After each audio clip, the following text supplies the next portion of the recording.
Ojukwu, of course, is from an upper middle class family, privately educated internationally, Oxford, Cambridge, etc., an officer of the Nigerian army before he evolved into his own now mission, which was the Biafra concept that he created. Nnamdi Kanu, of course, is of equal measure, is from royalty. We all know because his parents just recently passed away, and we heard the background story to his upbringing, his family. So to all intents and purposes, Nnamdi Kanu is actually a prince. So of equal weight in terms of background and pedigree. I don't know which schools Nnamdi Kanu went to. Hello guys, and welcome back to the channel. So now guys, this video is especially for my Igbo followers. It pertains to the two foremost, arguably the two foremost leading names amongst the Igbo people. Now before I get into the video, please don't come after me in the comment section.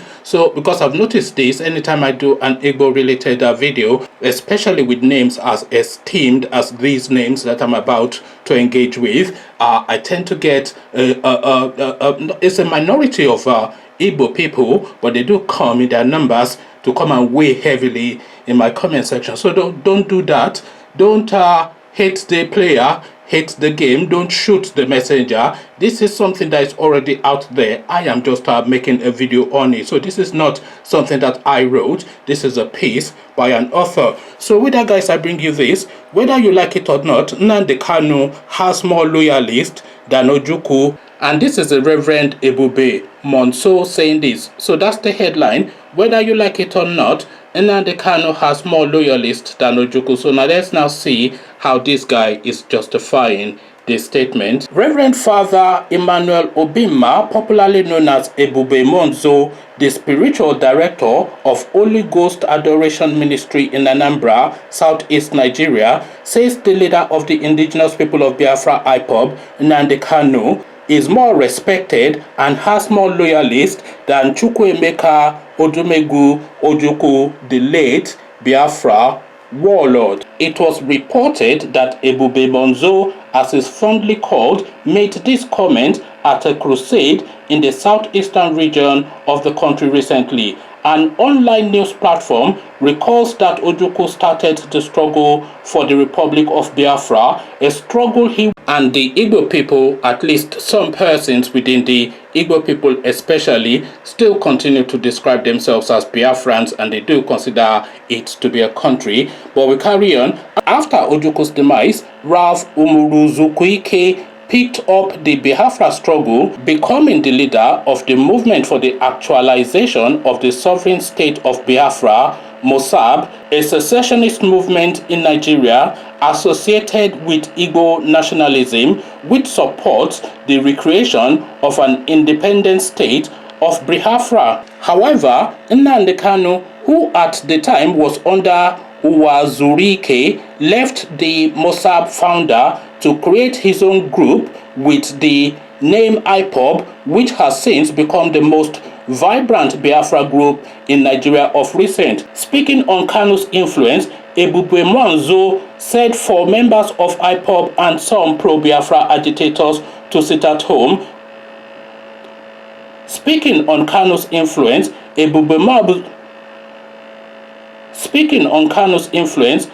Muonso said for members of IPOB and some pro-Biafra agitators to sit at home when Kanu called for it on May 30th shows that the IPOB leader is a major force in the southeast. It's been reported that Ebube Muonso described Kanu as the highest Igbo leader who is more respected than Chukwuemeka Odumegwu Ojukwu, the late Biafra warlord. Nnamdi Kanu has become the highest Igbo leader, a man that said everybody should sit at home and everybody sat at home should be respected. Am I lying? The Reverend Father asked the congregation at a crusade recently. Speaking further, Reverend Muonso told worshippers at the crusade that Kanu has the highest loyalist in the history of Igbo land. The type of loyalist that Nnamdi Kanu has, I have not seen anybody that commands that kind of respect or type of loyalist in the history of Igbo,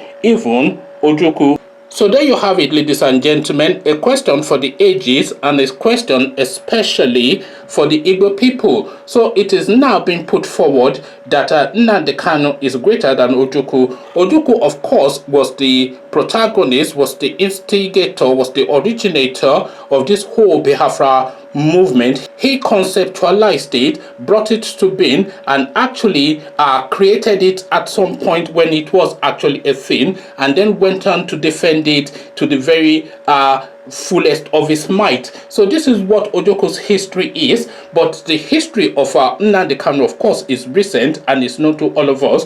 He's been agitated now that this now dream that Ojukwu had should be followed through, because the Nigerian space now is not conducive for the sort of life and the sort of being that the Igbo people consider themselves to be. It feels as though that they would be better served if they had their own independent nation, and this is something that he has been pushing for aggressively, to the point of paying a very heavy price. We all know the price that this guy has paid in the course of this agitation. So this is now the Nnamdi Kanu's narrative. So this reverend now is now putting the two forward for people to debate. So how do you now weigh in this divide now is really where the question is. So there are three elements now. You either think Ojukwu is greater because, of course, it's the originator, the creator. He set the pathway and he created the template. So you could say that Nnamdi Kanu is greater because he's progressed it more, or maybe not more, but he's actually progressing it in recent times, and is also quite fervent and quite unyielding in the manner that he's looking to progress it in this present climes. So two entities from two different eras. It's a bit like football, actually. If you are saying that Pelé is better than Maradona or Messi, you can't really make the comparisons, because the football one, the actual ball itself, was a different shape and a different weight during the time of Pelé to the time of Messi. In the time of Pelé, you head the ball is like heading a concrete brick. These days now, the football is just like feathers. The rules have changed, everything has changed, there's more technology. So you can't really compare era for era. But in terms of personality and impact on the Igbo people, which I am assuming he has not. Ojukwu, of course, is from an upper middle class family, privately educated internationally, Oxford, Cambridge, etc., an officer of the Nigerian army before he evolved into his own now mission, which was the Biafra concept that he created. Nnamdi Kanu, of course, is of equal measure, is from royalty. We all know, because his parents just recently passed away, and we heard the background story to his upbringing, his family. So to all intents and purposes, Nnamdi Kanu is actually a prince. So of equal weight in terms of background and pedigree. I don't know which schools Nnamdi Kanu went to, but he's a well-spoken man, so there's a solid education behind him as well. So now, measure for measure, impact for impact, who is greater is really the question that is being asked in this video. And please, intelligent answers. Yes, I know I'm a Yoruba man, but I am entitled to an opinion, and I have not really voiced an opinion. I'm just presenting a notion, a supposition, a riddle, a conundrum for you to peruse and make comments on. So please, let's leave the unintelligent comments out of it and go straight to the intelligent ones and see how we can engage with this topic. So we do that engagement in the comment section, of course, where conversations take place on this channel. So click on the red subscribe button so it turns gray. The bell button notifies you every time I drop a new video. Then come join me in the comment section so we can have a conversation around who is greater or who was greater, is or was, even that colors your own alignment. So wherever you weigh, let's hear all about it in the comment section. So I'll leave you here, carry this conversation on with you in the comment section, but here I say peace.